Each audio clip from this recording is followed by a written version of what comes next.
Welcome everyone, and thank you for joining us today.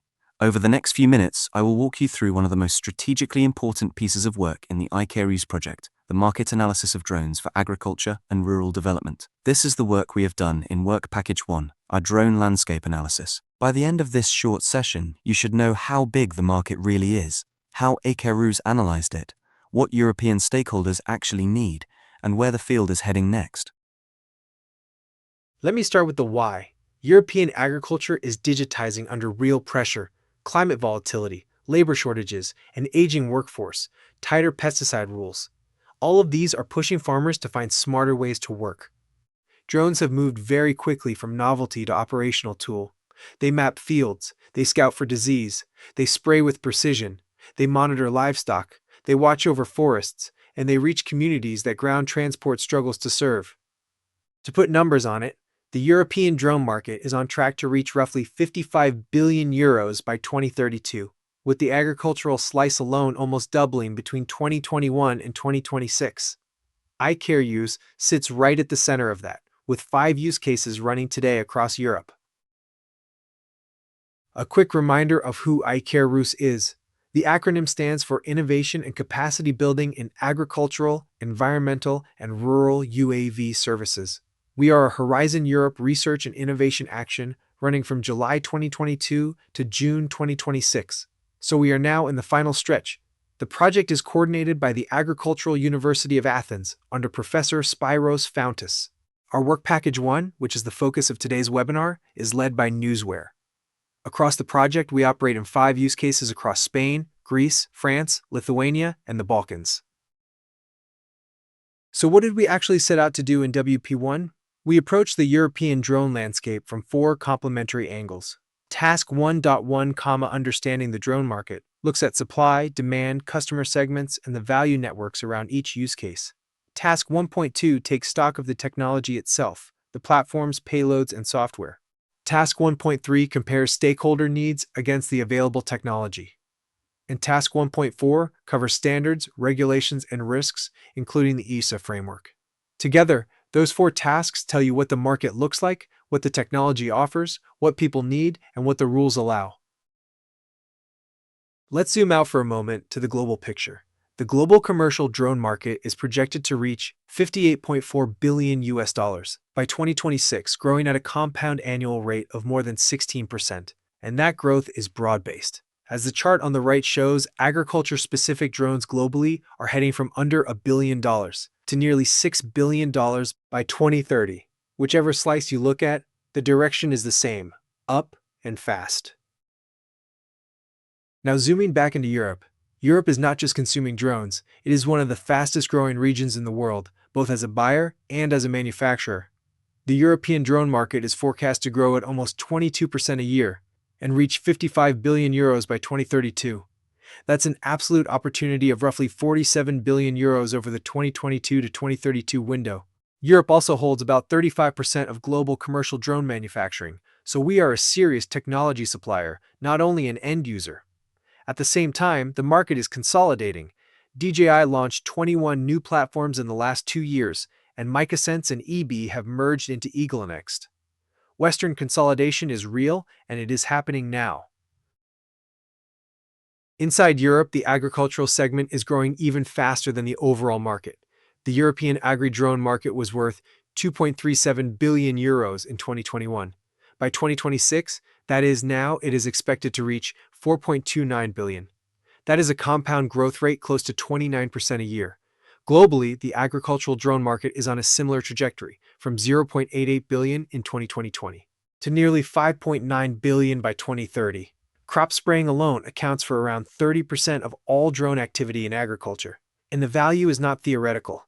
Drones are already delivering in crop scouting, precision spraying, livestock and grassland monitoring, forestry, and last-mile rural logistics. Those 5 verticals, by the way, are exactly the 5 our use cases are designed around. So how did Icaerus actually do this analysis? We combined 4 evidence streams, and we repeated them every project year, because in a fast-moving field, a one-shot study would be obsolete by the time you publish it. First, a stakeholder and value network analysis, 12 stakeholder groups for each use case, qualitatively mapped and then quantified through value flows.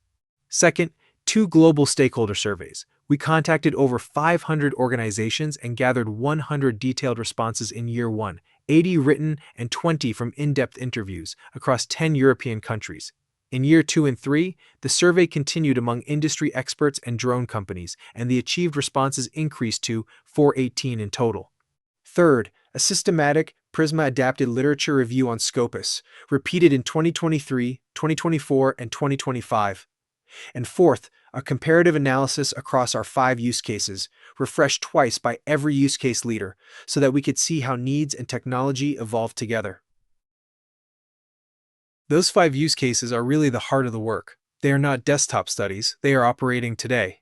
Use case 1, led by Numenia, uses drones for vineyard disease detection in Tarragona, Spain. Use case 2, led by the Agricultural University of Athens, focuses on precision drone spraying in Attica, Greece. Use case 3, led by IDEL, monitors livestock and grasslands in the French Alps. Use case 4, led by Art21 in Batavia, addresses forestry and biodiversity in Lithuania. And use case 5, led by Geosense, runs last-mile drone delivery across the Balkans, serving Greece and North Macedonia. All 5 operate under a drone-as-service model, and together they cover viticulture, arable farming, livestock, forestry, and rural logistics. Whatever drone application you may be interested in for agriculture or rural development, the chances are one of these 5 touches it. Now to the heart of the matter, what does the market actually need? The bar chart shows the top stakeholder needs that were rated as essential in our survey of 100 respondents across 10 countries. The number 1 need is access to EU research and university collaboration. Almost half of respondents call this a must-have.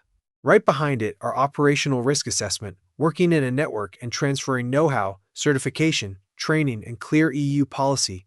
But the single most striking finding sits on the right. 61% of respondents, 3 in 5, rate certification and legalization of drone services by national authorities and the EASA as extremely important. In other words, even more than technology, the market is asking for a clear regulatory runway. That brings us naturally to the barriers. After 4 years of evidence, we see 4 big ones. First, regulatory and certification friction, outdated rules and slow EASA, pathways, especially for beyond visual line of sight and spray operations, directly limit our use cases on spraying and on rural delivery. Second, cost structure. Sunk costs are relatively high. Satellite backup, fleet management, and pricing strategies remain underdeveloped in 4 of our 5 use cases. Third, skills. There is a persistent shortage of qualified pilots, data analysts, and integrators, and stakeholders raise this with us consistently. And fourth, data and interoperability. There are very few open agricultural drone datasets, and most of what does exist is still RGB only. Technology is no longer the main bottleneck. The technology is gradually maturing. The market and stakeholders' readiness is uncertain. Looking forward, our rolling literature review tells a clear story. The field is moving away from broad claims and towards specific, operationally grounded solutions. We see 6 trends. First, AI is becoming native. Deep learning architectures like YOLO and vision transformers are now baseline. Second, specificity over breadth instead of remote sensing. Research now focuses on, say, thermal sensing for water stress in a specific crop.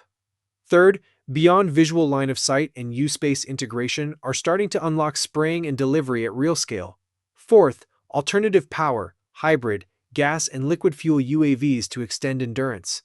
Fifth, drone swarms, still mostly defense, but with credible civilian business cases in search and rescue, port monitoring, and digital twins. And sixth, cybersecurity and operator safety are moving from the wings to center stage. If you take only one thing away today, take this.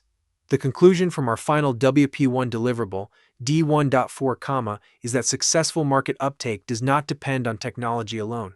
It depends on the co-evolution of 5 things in parallel. The technology itself, stakeholder readiness, that is the skills, the networks, the demand-side awareness, the digital infrastructure underneath, including 4G, 5G, and satellite backup, a stable, clear governance framework, especially from ESA, and active competition oversight to keep markets open and accessible. When those 5 move together, project-based innovation can finally turn into sustainable, accessible services for European farmers and rural communities. That is the real opportunity in front of us. Let me close. WP1 leaves the European drone landscape better mapped than we found it, with a clear picture of stakeholder needs and forward trends that policy, business, and research can use well beyond June 2026. If you would like to dig deeper, all of our public deliverables are at icaerus.eu, and you can reach the WP1 team at Newsware. Icaerus is funded by the European Union under Horizon Europe. Thank you very much for your time, and we would be delighted to continue this discussion.